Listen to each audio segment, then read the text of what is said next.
নমস্কার, Binoy Ghosh. Welcome to my educational channel. আমরা আজকে সারাদিনের যে স্ট্যাটিস্টিক্স পেলাম তাতে করে দেখতে পাচ্ছি যুদ্ধ আস্তে আস্তে তীব্র হচ্ছে। যুদ্ধ থামা তো দূরের কথা, আরও আস্তে আস্তে অগ্রগতি হচ্ছে এবং দেখা যাচ্ছে যে মার্কেটও সেই জন্য দোলাচলে একটা চলছে। মার্কেটের গতি প্রকৃতি খুব একটা ভালো জায়গায় নেই। শুধু তাই নয়, আমরা যদি দেখি এই মার্চ মাসে যে সেল হয়েছে, এফআই যে সেল করেছে, সেই সেলের পরিমাণটা যদি দেখা যায় 1,22,000 কোটি মার্চে। এক মাসে এত বড় সেল এর আগে কখনো দেখা যায়নি, খুব কম। যদি আমরা দেখি তাহলে বুঝতে পারবো এই 1,22,000, দেখুন এখানে একটা ছিল 1,14,000, সেটা 2024 অক্টোবরে। এখানে ছিল 87,000 ক্রোড়, এগুলি সব ক্রোড়ে। তো এত বড় ফিগার এই এক মাসে খুব কম ঘটেছে, যেটা 1,22,000 টাকা সেল, যেটা ফরেন ইনস্টিটিউট এখান থেকে উইথড্র করে নিয়ে চলে গেল। এর সাথে সাথে যুদ্ধ যে তীব্র হচ্ছে সেটাও বোঝা যাচ্ছে। ইউএসএ চেষ্টা করছে আরও কীভাবে সৈন্য গালফ কান্ট্রিগুলোতে পাঠানো যায়। যুদ্ধ কন্টিনিউ চলছে ভিতরে ভিতরে, যেটা আমেরিকান ট্রাম্প যেটা বলছে সেটা একদমই মিথ্যা কথা। এটা একটা তার নিদর্শন কিভাবে এতে আতঙ্কিত হচ্ছে এফআইআইরা। ফরেন ইনস্টিটিউট রিস্ক নিতে চাচ্ছে না, যার ফলে এখান থেকে টাকাটা উইথড্র করে লিকুইড হিসাবে রাখতে চাচ্ছে। আমরা এর সাথে সাথে আরও দেখে নেব যে আজকের যে আপডেট, সকালে এশিয়ান মার্কেট খোলা ছিল, এখন Asian market most of the market বন্ধ হয়ে গেছে। নিকি বন্ধ হয়ে গেছে, এএসএক্স বন্ধ হয়ে গেছে, সেগুলো একবার দেখে নেব। একদম সকালে শর্টসে কিছুটা আপডেট দিয়েছিলাম। এর সাথে সাথে আমরা আরও একটি বড় খবর আছে, সেটা আপনাদের সাথে শেয়ার করব। তার আগে আমরা যদি গ্লোবাল মার্কেটে একটু দেখে নিই। গ্লোবাল মার্কেটে আমরা দেখতে পাচ্ছি যে ইউরোপিয়ান 3টি মার্কেটই দেখতে পাচ্ছি আমরা প্রায় সব পজিটিভ। ড্যাক্স পজিটিভ চলছে, এফটিএসি পজিটিভ, ক্যাগ পজিটিভ। গতকালও পজিটিভ ছিল, আজকেও পজিটিভে চলছে। এটা সেই রাত্রি 9টা-10টায় বন্ধ হবে ইউরোপিয়ান মার্কেট। এটা খুলে যায় 12টা-1টার পর খুলে যায়। সেই ইউরোপিয়ান মার্কেট এখন চালু আছে। আর আমেরিকান মার্কেট রাত্রে পাওয়া যাবে, 7:30টার পর খুলবে, রাত্রিবেলা 1:30 অবধি চলবে। আমরা যদি এখানকার মার্কেট দেখি, এশিয়ান মার্কেট, সেটা আমরা দেখতে পাচ্ছি যে নিক্কি এখানে পড়ে গেছে 658 পয়েন্ট। তার সাথে সাথে সাংঘাই -30 পয়েন্ট, আর চায়না 68 পয়েন্ট, ডিজে Shanghai 5 point, Hang Seng 37 point plus. সকালবেলা দেখি কিন্তু সমস্ত এশিয়ান মার্কেটগুলো প্লাসে খুলেছিল মোটামুটিভাবে, তারপরে কিন্তু ধীরে ধীরে মাইনাসের দিকে চলে যায়। এটা আমি সকালবেলায় সেটা দেখতে পেয়েছিলাম। তো কসপিও দেখুন 224 পয়েন্ট মাইনাস। তো Asian market most of the market কিন্তু মাইনাস, সেটা আমরা দেখতেই পেলাম। এরপর আমাদের একটি নিউজ দেখাবো, সেটা হচ্ছে যে একটা ভালো খবর এসেছে আমাদের গভর্নমেন্ট থেকে। সেই খবরটা কি, এই মুহূর্তে আমরা কিভাবে কাজ করছি সেটা একটু বলে দিই। সেই খবরটা বলার আগে, এখন দেখা যাচ্ছে অ্যাকর্ডিং টু মার্কেট সিচুয়েশন আমরা যেভাবে কাজ করছি প্র্যাকটিক্যালি, আমরা ইন্ট্রাডে এবং অপশানে কাজ করছি। বিকজ যখনই কোনো স্টক ধরছি দেখা যাচ্ছে সেটা তার থেকে আরও নিচে এসে যাচ্ছে। তাহলে আমরা ইন্ট্রাডেতে মোস্টলি আমরা শর্ট সেল করে কাজ করছি একটা। আর একটা যেটা কাজ করছি অপশন মার্কেটে, এখানে বিভিন্ন স্ট্র্যাটেজি আছে, সেই স্ট্র্যাটেজিগুলো স্টুডেন্টদের সব শিখিয়ে দেওয়া হয়েছে, তারাও সেই মতো কাজ করছে। এখানে অনেকগুলি স্ট্র্যাটেজি, 4টি মেন স্ট্র্যাটেজি আছে, তার মধ্যে 2টো স্ট্র্যাটেজি ভালো কাজ হয়, তারা এগুলি করছে। আর যারা অপশন জানেন, হেজ করে কাজ করা জানতে হবে। যেগুলো হেজ স্ট্র্যাটেজি আছে সেগুলোকে ফলো করুন এবং দেখবেন প্রত্যেক দিন মার্কেট গ্যাপ ডাউন হবার পর একটা রিট্রেস দিচ্ছে। সেই রিট্রেস থেকে এমনভাবে রিট্রেসটা দিচ্ছে মনে হবে যেন মার্কেট প্লাসে ঢুকে গেল। কালকের যা সিচুয়েশন সবাই দেখেছেন, তারপরে কিন্তু দেখা গেল যারা সেই জায়গাটায় পুট বাই করছে, যেখানে আর মার্কেট রিট্রেস দিতে পারছে না, অর্থাৎ কভার করতে পারছে না, সেখানে পুট বাই করলে আরামসে 20 পয়েন্ট 30 পয়েন্ট পাওয়া যাচ্ছে। আবার একটু রিট্রেস দিচ্ছে, এইভাবে দেখুন কালকে প্রায় মার্কেটকে 500 পয়েন্ট ফেলে দিল, যেখানে সকালবেলায় নিচে খুলেছিল, বেশ অনেকটা কভার দিয়েছিল, কিন্তু আলটিমেটলি ফাইনালি সেই বিশাল একটা নেগেটিভ পয়েন্টই বন্ধ হলো। এই ক্ষেত্রে যারা ইন্ট্রাডে জানেন বা যাদের স্টক আছে, তারাও যদি সেই স্টকগুলিকে সেল করে আবার নিচে বাই করেন, তাহলেও কিন্তু একটা প্রত্যেক দিন একটা রেভিনিউ জেনারেট করতে পারে। এই সিস্টেমে কাজ করাতে এখন মনে হয় শ্রেয়, সেটা আপনারা দেখে নেবেন। আমরা এই সিস্টেমে এখন কাজ করছি অপশান এবং ইন্ট্রাডেতে, বিকজ মার্কেট সাথ দিচ্ছে। তো আলটিমেটলি মার্কেট সাথ দিলে মার্কেটের মতো করে কাজ করতে হবে, আদারওয়াইজ কিন্তু প্রফিট আর্ন করা মুশকিল আছে। এই মুহূর্তে সুইং ট্রেডিং খুব একটা ভালো হচ্ছে না, আবার যখন পজিশনে আসবে তখন সবাই স্টক কিনতে শুরু করবেন। এখন একটু ওয়েট অ্যান্ড ওয়াচ, তবে যুদ্ধ কিন্তু তীব্র হচ্ছে ধীরে ধীরে, এটা খেয়াল রাখবেন। এবার যে নিউজটা আমি আপনাদের সঙ্গে শেয়ার করব, সেটা এখানে একটা নিউজ আমরা দেখতে পাচ্ছি যে BEL, HAL, 4 others defense stocks likely to benefit from 2.38 lakh crore DSC approval। এই ডিএসসি যে অ্যাপ্রুভ্যাল দিয়েছে, that is defence acquisition council, এই ডিএসসি অ্যাপ্রুভ্যাল দিয়েছে 2.38 লাখ। এটা আমরা যদি দেখি, এখান থেকে দেখতে পাচ্ছি 2.38 লাখ যে প্রতিরক্ষা অনুমোদন খাতে গভর্নমেন্ট দিচ্ছে, সেটা অনুমোদন করেছে, সেটা হচ্ছে সামরিক শক্তিশালী সামরিক উদ্যোগের জন্য।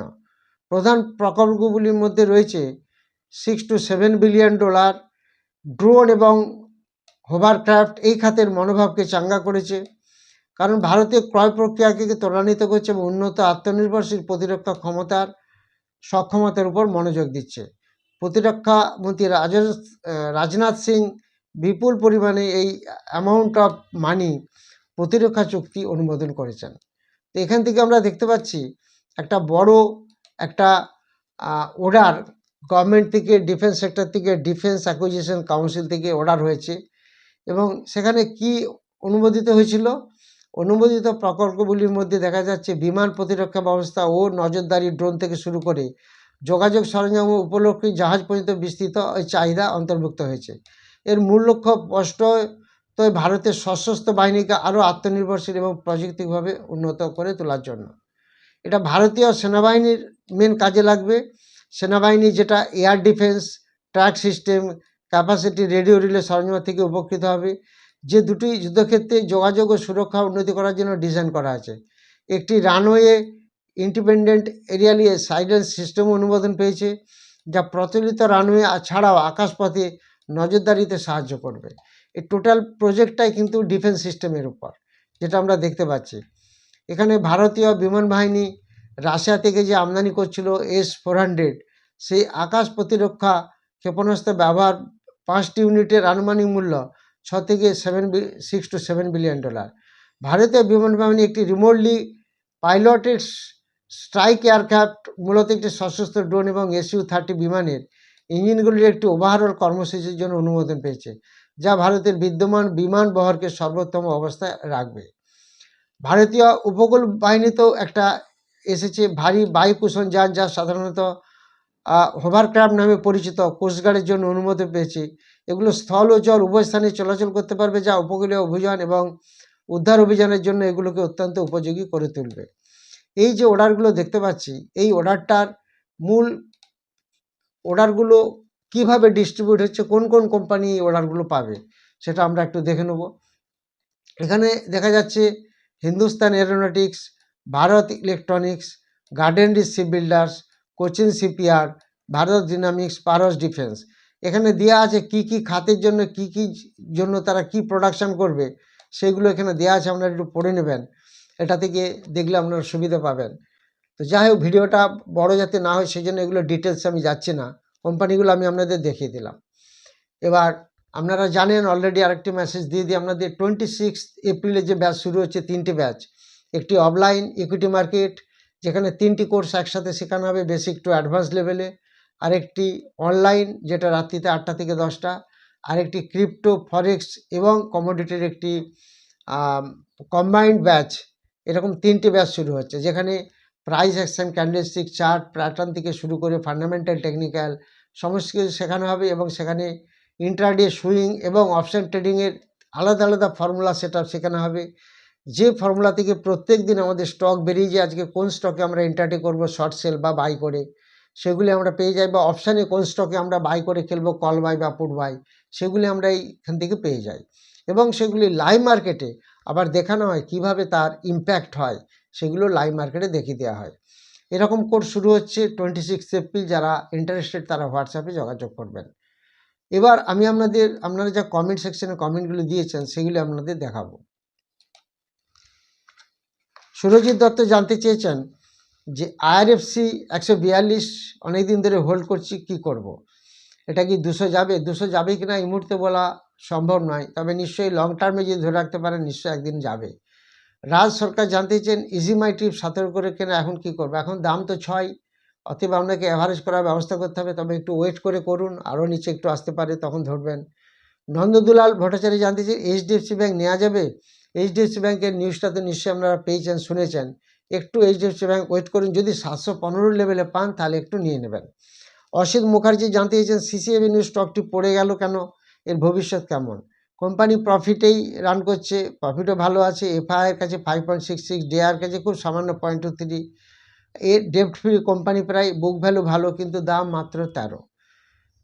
রবীন্দ্র অধিকারী জানতে চেয়েছেন সিবলা 1496 কিনে আছে, অনেকদিন ধরে লসে আছে, ফিউচার কি? এর ফিউচার খুবই ভালো, প্রফিটটা সামান্য কমেছে। FIR কাছে প্রায় 24%, DIR কাছে 30% শেয়ার আছে, গভর্নমেন্টের কাছে 0.27% আছে। একটা ডেপ্ট ফ্রি কোম্পানি, নিশ্চয়ই আপনারা জানেন। দাম আপনি যে লেভেলে কিনেছেন তার থেকে 250-300 টাকা পড়ে গেছে, ঠিকই, একটু ওয়েট করুন, ভালো কোম্পানি, আগামী দিনে ভালো হবে। ইন্দ্রজিৎ মঞ্জল জানতে চেয়েছেন মসচিপ টেকনোলজি লং টার্মে কেমন হবে? মসচিপ টেকনোলজি লং টার্মে ভালো হবে, তার কারণ আগামী দিনে সেমিকন্ডাক্টর একটা বেশ ভালো ফেজে আছে এবং আগামী দিনে একটা ভালো রান দেবে। স্বপন শাহ জানতে চেয়েছেন হ্যাল 4050 করে 6টি শেয়ার আছে, নেক্সট বাই লেভেলটা যদি বলেন।